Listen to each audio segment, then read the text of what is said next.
Salut à tous, c'est Zenkuro d'Hobby Forever avec Petit Ninja de la chaîne Hobby Ninja sur YouTube. Salut, salut.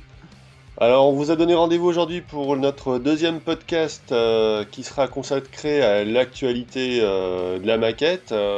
Donc, au programme, nous allons voir les toutes dernières sorties de ce mois d'août, les prochaines sorties à venir pour le mois de septembre, ainsi que les grosses news à venir d'ici la fin de l'année. Donc, bien sûr, pour ce qui est des constructeurs Kotobukiya et autres pour ce qui est hors Gunpla, et bien sûr ce que vous attendez tous, les sorties Gunpla de Bandai qui vous seront présentées par Petit Ninja.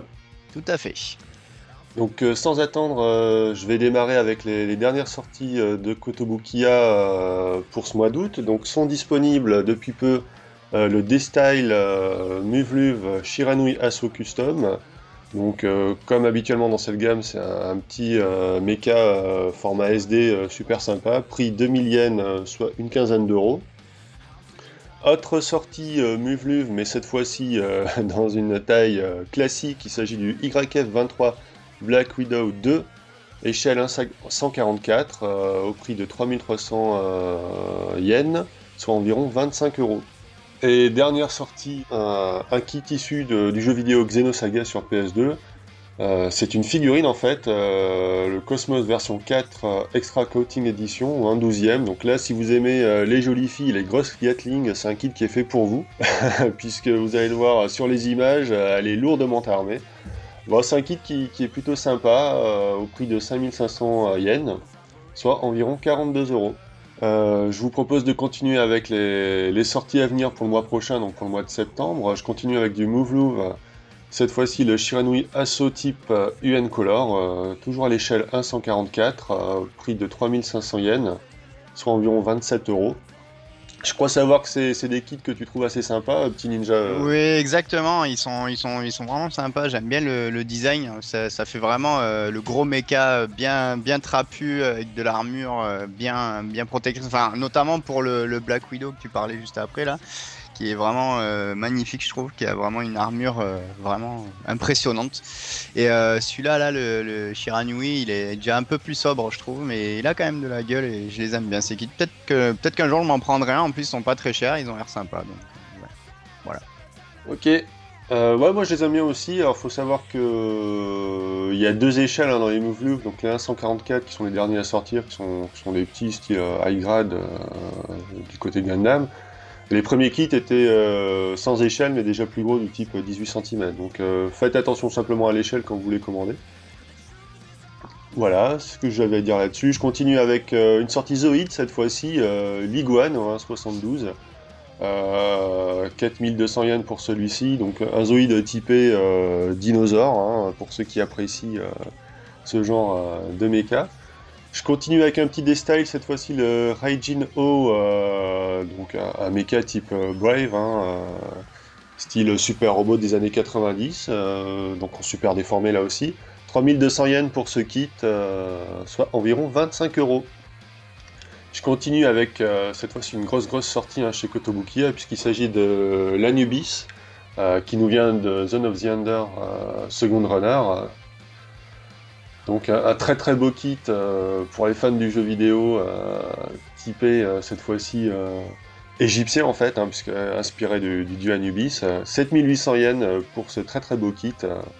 Qu'est-ce que tu en penses de ton côté, petit ninja? Moi, je suis super fan, hein. Il faut savoir que Zone of the Enders, donc c'est fait par Hideo Kojima, le papa de Metal Gear. Donc vous vous en doutez, c'est un jeu qui va être quand même d'assez bonne qualité. Moi, je me rappelle avoir joué au premier sur PS2. Et, donc le deuxième, je l'ai pas testé, mais c'est vrai que j'avais été très fan du premier. Et voir ces mechas qui sont assez particuliers, mais qui ont vraiment une gueule assez sympa, c'est vrai que moi, les retrouver en kit, je trouve ça vraiment excellent. Donc ça, c'est clair et net, un jour, je m'en ferai un, voire les deux, puisque j'adore leur design. Et c'est vrai que celui-là, le Anubis, inspiré donc du dieu égyptien du même nom, est vraiment classe, puisque la tête du mecha est vraiment en tête de chacal, je crois, hein, c'est Anubis, hein, c'est Ouais. un chacal, hein. Et le seul petit détail que je trouve assez spécial sur ces kits, c'est les jambes en fait, puisqu'il n'y a pas de pied, ça part en pointe, c'est assez particulier, mais bon, comme il faut savoir, c'est des mechas qui volent, ben, c'est pas bien grave quoi. Mais bon, après voilà, moi je suis super fan et c'est sûr, je vais m'en faire un de ces quatre quoi. Ah, c'est un superbe kit, hein. Et puis pour les fans, ils sont déjà disponibles depuis un petit moment, le GOT ainsi que le Gradius. Donc si vous voulez vous refaire les grosses bastons du jeu vidéo, il y a moyen. Ouais. Je continue avec un kit un petit peu spécial dans la gamme Fram Arms cette fois-ci, puisque c'est le Fram Architect type 001. En fait, c'est tout simplement la frame de base de tous les mechas Fram Arms qui vous est cette fois-ci proposée en kit. Elle existait déjà en modèle déjà monté. Donc c'est un truc vraiment sympa si vous avez envie de partir sur une frame nue et puis vous amuser à customiser, voire scratcher du mecha autour. Bon, d'autant que c'est pas très cher, seulement 1000 yens, ça nous fait du 7,50€ à peu près. Non, je trouve ça vraiment intéressant comme concept, hein.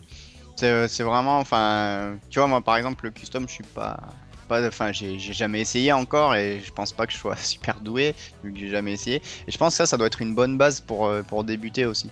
Comme ça, tu mets juste des morceaux d'armure tout près, mais de différents kits, et je pense qu'il y a moyen de faire un truc sympa sans se casser trop la tête, quoi.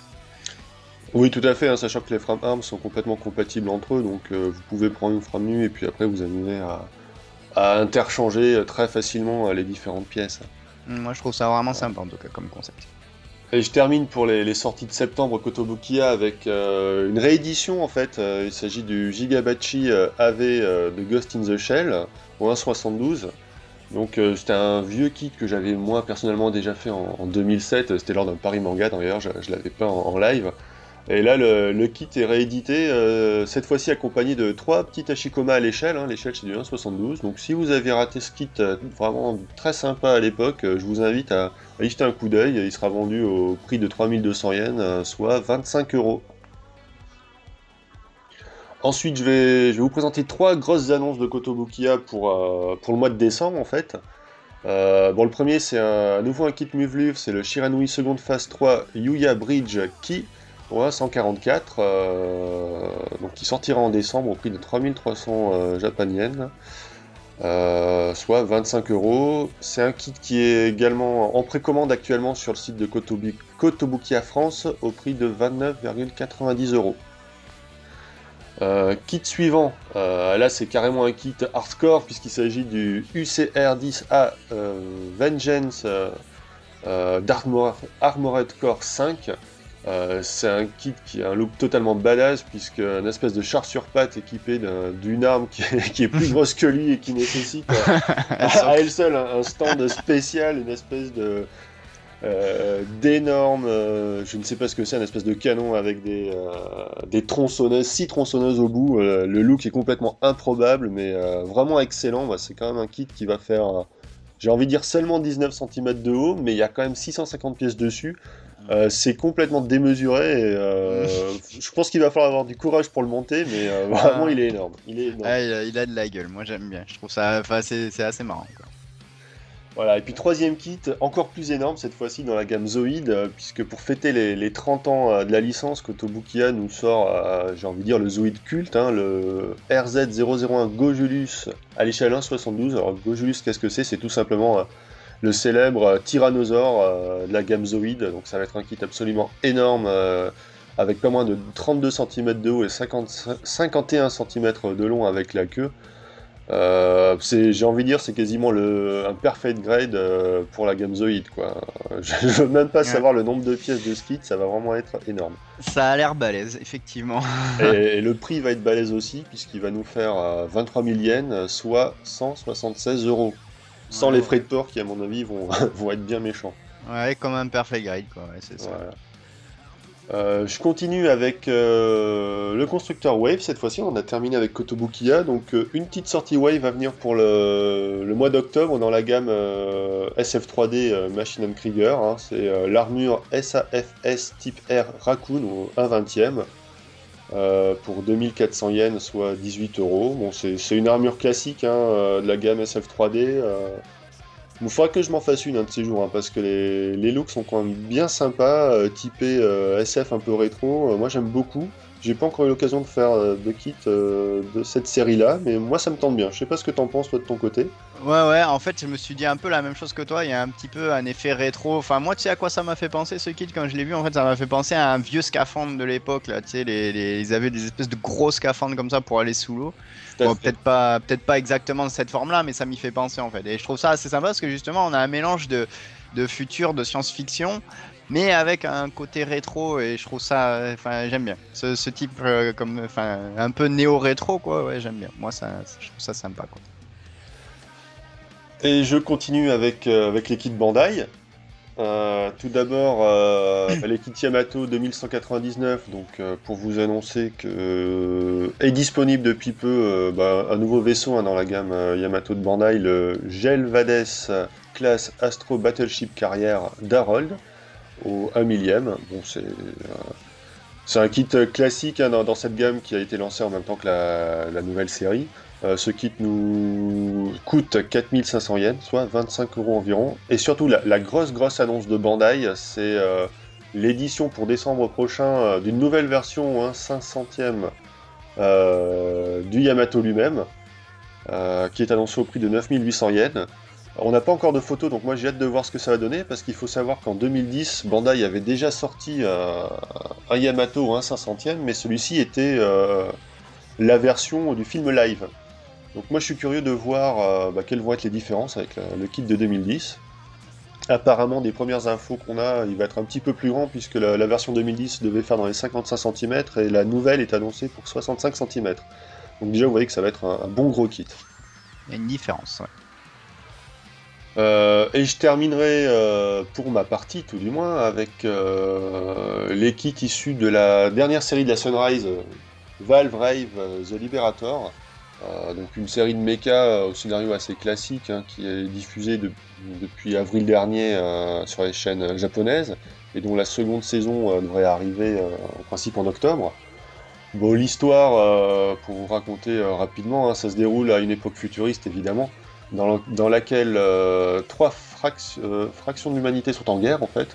L'histoire se concentre sur Haruto Tokishima, un étudiant de l'école secondaire de la faction de J-Or, qui pilote un mecha appelé donc le Valve Rave, une des technologies très avancées pour arrêter les forces d'Orcian. Donc bon, comme ça, un scénario qui, moi, je trouve hyper classique. Je connais pas du tout la série, donc je ne vous donnerai pas d'avis. Je vais simplement vous présenter les nouveaux kits, puisque deux étaient déjà sortis en avril et juin dernier, qui accompagnaient la diffusion de la première saison. Le Valve Rave 1 et le Valve Rave 3. Donc sont annoncés pour la rentrée de septembre le Valve Rave 1 Ito Innocent 0 et le Valve Rave 4 Inowa, donc tous deux au 144. Et puis suivront en octobre le Valve Rave 5 Iuchiba et en novembre le Valve Rave 6 Yasobi. C'est des kits donc au 144 dont les prix varient entre 2400 et 3500 yens, soit entre 18 et 27 euros. Je sais pas ce que toi ça t'inspire au niveau du design, c'est assez particulier, moi ça me rappelle un petit peu des designs insectoïdes, un petit peu des Dunbine pour ceux qui connaissent, mais version vraiment méca. Ton avis là-dessus, petit ninja? Ah, moi j'aime bien. Ils ont de la gueule. Après, comme toi, je connais pas la série. J'ai jamais regardé, mais c'est vrai que ces kits-là, ça fait un moment que je les ai vus donc en furetant sur les sites internet. Je me suis dit oui, ils sont pas mal. Bon, c'est du 144e, donc à voir après si ça vaut quand même le coup à cette échelle-là. Mais ils ont l'air quand même assez jolis. Donc ouais, je sais pas. Moi, ça me plaît. J'aime bien le design. Donc après, peut-être.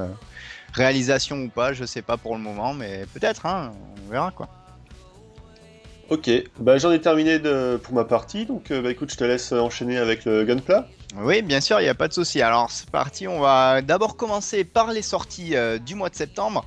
Donc, dans la gamme high grade, donc au 144e, on a donc le fameux HGUC Zogok Unicorn version qui va donc arriver le mois prochain.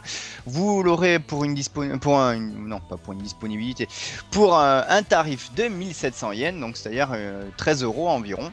Voilà, donc avec une magnifique couleur rouge et noir que je trouve vraiment sympathique.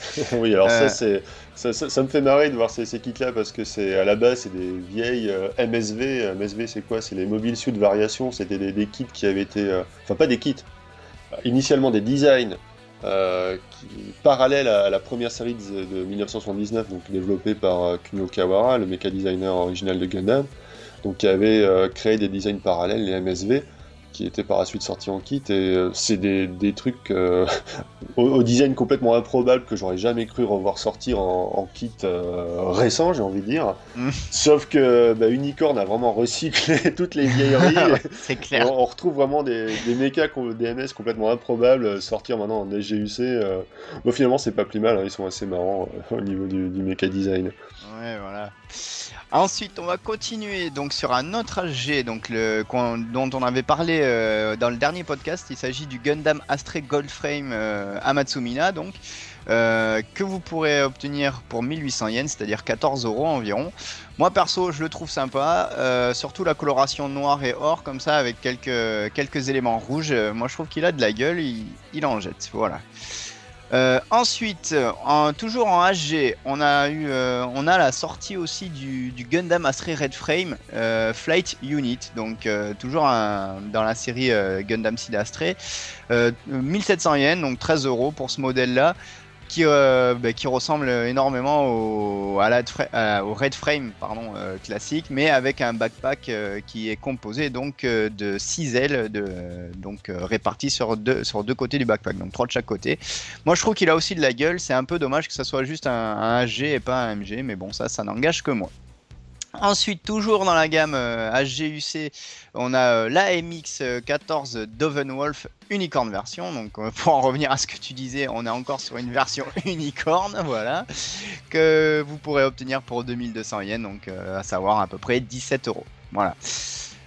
On va ensuite enchaîner avec donc la sortie prochaine d'un Master Grade dont on avait parlé aussi la dernière fois. Il s'agit donc du Strike Rouge Otori version ARM, donc qui sort au mois de septembre pour 4200 yens, c'est-à-dire 32 € et qui, je ne vous le cache pas, m'intéresse quand même un petit peu, puisque c'est donc comme vous le savez, j'ai réalisé le Strike RM et je me suis vraiment éclaté dessus. C'est vraiment pour l'instant le kit pour lequel j'ai un coup de cœur au niveau de la réalisation et de la finition. Donc pourquoi pas une version rouge, un de ces quatre. Ensuite, on va parler accessoires, puisque HLJ nous propose en septembre la possibilité d'obtenir des HD plates. Donc à savoir que les HD plates seront disponibles sous différents diamètres. Donc il y a 1, 1,5, 2, 2,5, 3, 3,5, 4, 5, 6 mm. Et ils seront vendus par lot de 3. Donc ça coûtera 420 yens, donc c'est-à-dire 3,20 €. Et ça vous permettra donc de customiser vos kits ou d'apporter une touche de réalisme. Voilà, vous aurez les photos pour que vous voyez bien de quoi je parle. Donc ça c'était pour les sorties de septembre. Maintenant je vais passer aux annonces, aux annonces des futurs kits qui vont arriver. Et donc un kit que moi j'ai repéré, c'est le Master Grade du Wing Gundam Proto Zero, donc EW version. Qui sera disponible donc pour 4800 yens, donc c'est-à-dire 37 € à partir du mois d'octobre. Donc moi je suis assez content de ce kit. Je sais pas ce que t'en penses toi, mais moi ça me fait assez plaisir. Quand même. Moi j'ai envie de troller, donc franchement qui s'intéresse encore à Gundam Wing aujourd'hui? Non, blague mise à part, c'est vrai que pour les fans, ce kit s'annonce assez sympa. Je crois que ça ressemble plus ou moins à la version initiale du Gundam Wing, hein, qui n'existait pas, je crois, en Master Grade jusqu'à présent, en tout cas avec ce type d'aile là. Donc, si, je pense qu'effectivement, les fans comme toi vont être assez contents de voir sortir ce kit-là qui. Je t'interromps, mais fan, je suis pas ultra fan non plus des Gundam Wing, hein, parce que c'est une série qui est assez particulière, mais c'est surtout, on va dire, sentimental entre guillemets, puisque le premier Gundam que j'ai fait, c'est celui-là en fait. Et c'est celui que je suis en train de martyriser à l'aérographe pour faire mes tests justement. Donc je me suis dit là c'est parfait, il ressort à 1 centième, c'est l'occasion idéale de le refaire proprement plutôt que d'essayer de complètement refaire celui que j'ai massacré. Voilà.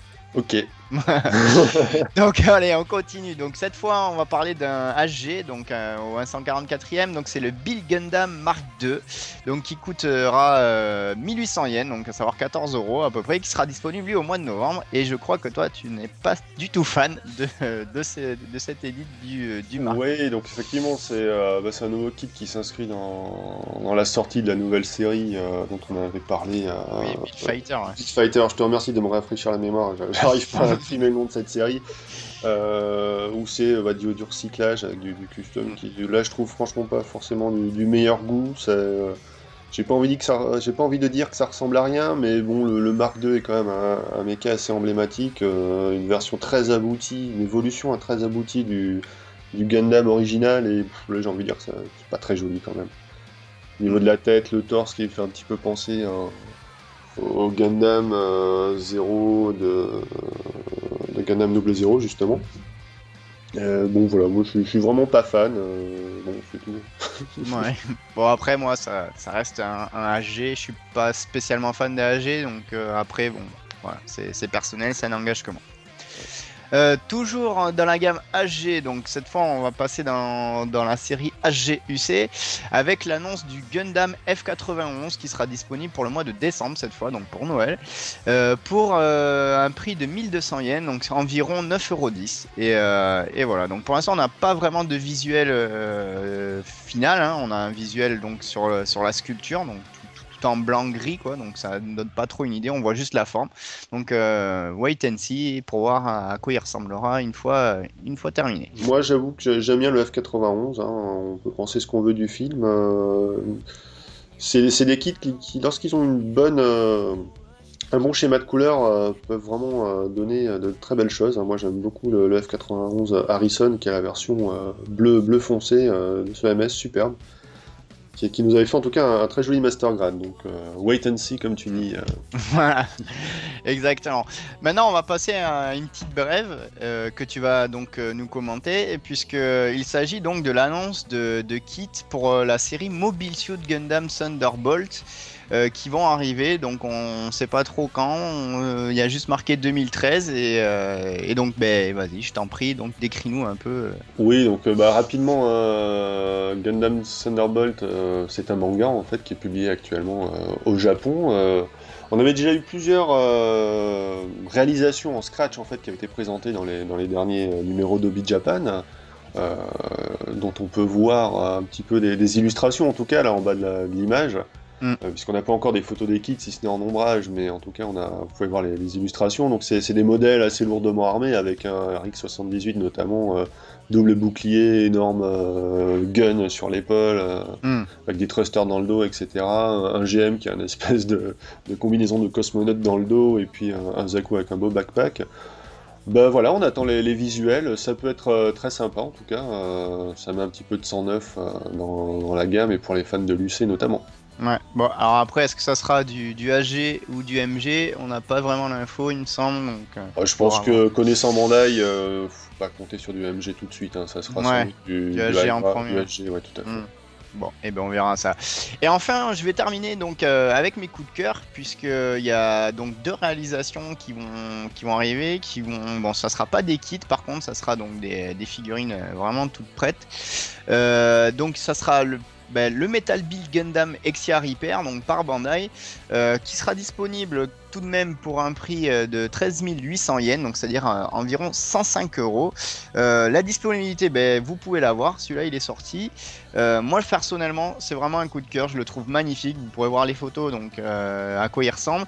Il me semble qu'il est en métal, hein, parce que Metal Build ça veut dire qu'il est en métal, hein, c'est ça? Enfin, je sais pas si oui, tu en sais mieux que principe, moi, les modèles de cette série effectivement sont en diecast, donc c'est quand même des modèles assez sympas, assez lourds. Moi j'aime beaucoup le diecast, même si j'en ai pas acheté récemment, mais dans les figurines c'est vraiment ce que je préfère. Et c'est vrai que celui-là s'annonce très très beau en tout cas. Je pense que les fans de Lexia vont particulièrement l'apprécier. Ouais, bah moi je suis super fan. Déjà que j'adore la série Gundam 00. Enfin là je le trouve magnifique celui-là. Bon après il n'y a pas le plaisir de le monter, de le peindre, tout est prêt, mais ça peut valoir le coup, donc à voir, quoi. Et ensuite deuxième coup de cœur, donc ça sera une prochaine sortie. Donc c'est le Super Robot Shogokin Mazin Kaiser, donc fait par Bandai, quoi. Donc il sera disponible pour 6800 yens, donc 52 €. Donc on est déjà sur une figurine un peu moins chère. Et lui sera disponible en novembre. Donc juste pour vous résumer, le Shogokin Mazin Kaiser, ça fait partie de la même série que Goldorak, c'est ça, hein, si je me trompe pas. Ou du moins c'est fait par le même mécanisme. Oui, tout à fait, oui, c'est le même univers. Hein. C'est Mazinger également, Great Mazinger, Grandizer qui est donc le nom original de Goldorak. Donc effectivement c'est du mecha de Gonagai. Qui a beaucoup de fans en France, et la gamme Super Robot Shogokin, c'est une gamme assez sympathique, hein. On a des petits modèles en général qui font dans les 12 cm. Je pense que le Mazin Kaiser doit être un peu plus grand parce que c'est un gros mecha. C'est une bonne alternative au gros Shogokin et les sous Shogokin qui est vraiment la gamme de luxe de Bandai. mais qui est vraiment avec des prix faramineux, mais qui les valent, quand on a des mechas qui font dans les 20-25 cm, transformables et tout, c'est la folie. Donc vraiment les super robots Shogokin, bon, j'en ai testé 2 sur le site, hein, puisque moi j'ai le... comment est-ce qu'il s'appelle Ah, j'ai un trou.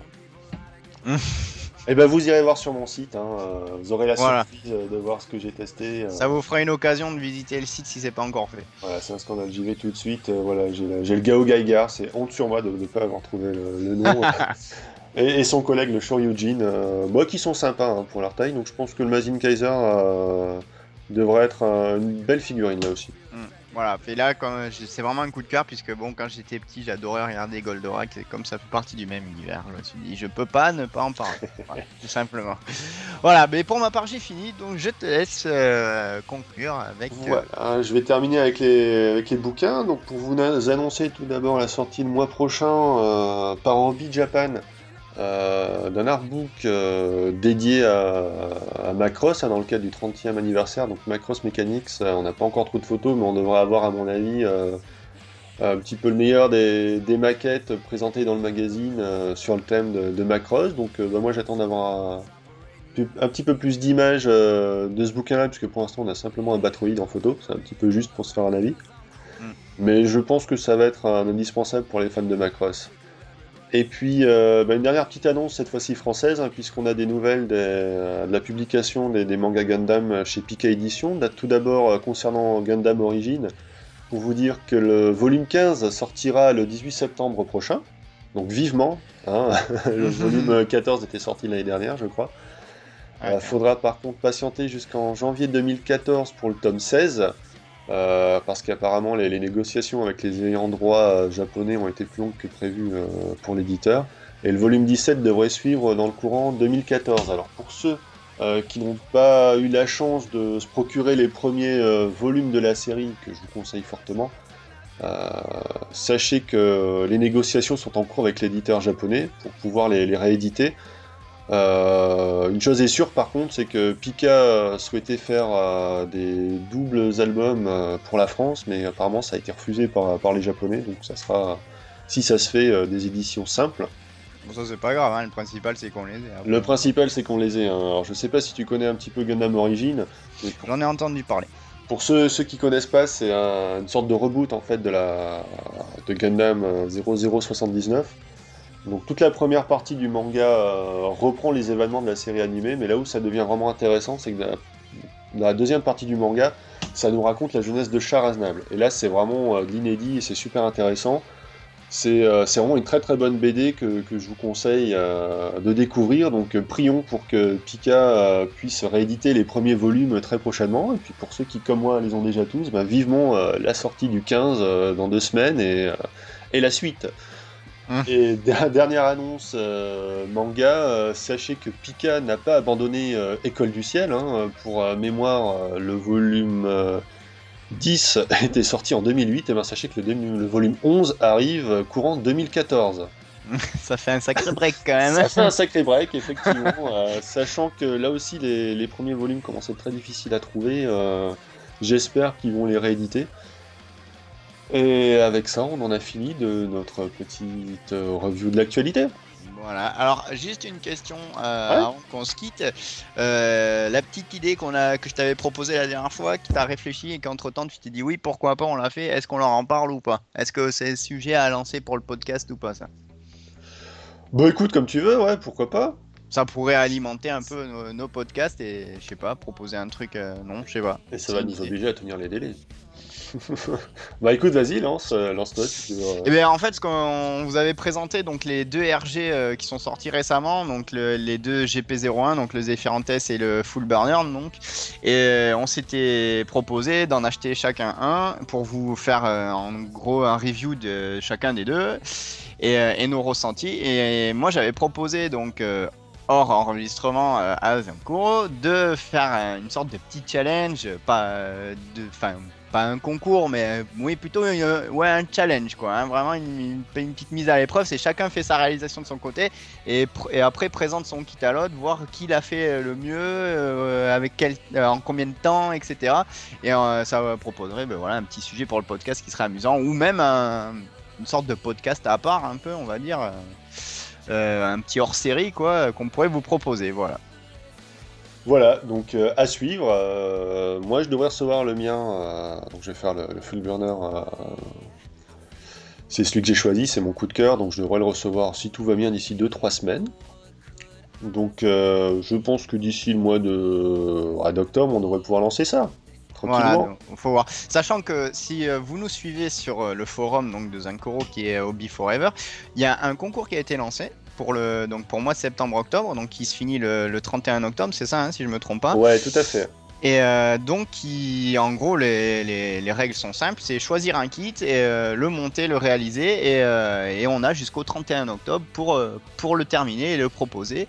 Et le meilleur kit élu remportera le concours, et c'est juste pour du fun, il n'y a rien à la clé, et voilà, c'est juste histoire de s'amuser et de voir de quoi on est capable. Donc si ça vous intéresse, nous vous invitons à venir à suivre ce concours sur le forum de Zankuro, donc hobbyforever.fr. Merci à toi, petit ninja. On vous attend sur le forum. Et puis, sachez que en ce moment, très bientôt sur la chaîne Hobby Ninja, vous aurez l'ouverture du Mastergrade RX78 de version 3.0. Tout à fait. Avec le montage qui va suivre. Et moi, je suis très très impatient de voir ce que va donner ce Mastergrade. Moi aussi, et surtout que là, je viens de finir le Strike Freedom que je vous invite à venir voir prochainement, puisque je vais bientôt faire le review dessus. Et je vous réserve une petite surprise pour le 3.0, puisque c'est celui-là que je me suis réservé pour le fameux concours de Zankuro. Donc, j'en dis pas plus, vous verrez ça. Voilà, excellent, excellent. Bah écoute, merci à toi petit ninja. Alors, et merci à toi aussi. Je suis assez content parce qu'on nous a dit votre podcast il est sympa mais c'est un petit peu trop long, donc cette fois-ci on a réussi à décourter de 15 minutes. On a fait qu'une demi-heure, c'est pas mal. C'est déjà pas mal, on a bien réussi. On avait quand même une actu qui était assez riche, donc n'hésitez pas, comme la dernière fois, à nous dire ce que vous en pensez, s'il y a encore des choses à améliorer, si vous avez des sujets spéciaux que vous aimeriez qu'on traite. Comme la dernière fois, parlez-en sur le forum, parlez-en dans les commentaires des vidéos sur la chaîne d'Hobby Forever et sur la chaîne d'Hobby Ninja. On vous attend. Voilà, on attend votre retour. Salut, salut! Salut, salut, à bientôt, amusez-vous bien!